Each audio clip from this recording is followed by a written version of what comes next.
سوال یہ ہے کہ یہاں پر اس مسلح تنظیم گردی کے خلاف فوج نے آپریشن کیا.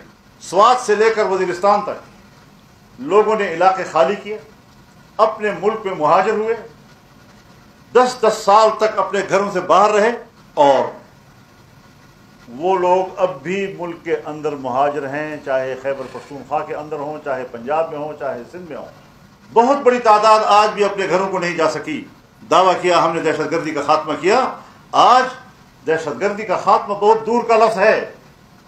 میں بڑے دعوے اور وثوق کے ساتھ کہتا ہوں اور اپنے مشاہدات کے بنیاد پر کہتا ہوں کہ حکومت نام کی رٹ موجود نہیں ہے, نہ بلوچستان نہ خیبر پختونخوا. سورج غروب ہوتا ہے, مکمل سڑکیں اور علاقے مسلح گروہوں کے ہاتھ میں ہوتی ہیں, اور صبح سورج کے طلوع ہونے تک ہوتی ہیں, اور دن کے ٹائم بھی نکل آتے ہیں, باقاعدہ تصویریں بنا کر ویڈیو بنا کر وائرل کرتے ہیں کہ دیکھو ہم ہیں میدان میں. اب لوگوں پر دباؤ ہے کہ آپ ہمارا ساتھ دیں, آپ دوبارہ شہر خالی کریں. اور ہم تو خالی کر چکے ہیں اور ابھی تک خالی ہیں.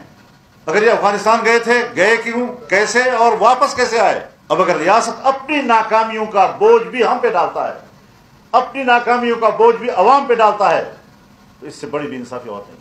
لہذا میرے نزدیک ہماری اسٹیبلشمنٹ, ہمارے لا انفورسمنٹ کے ادارے اس بات کے ذمہ دار ہیں کہ یہ بد امنی ان کی نااہلی کی وجہ سے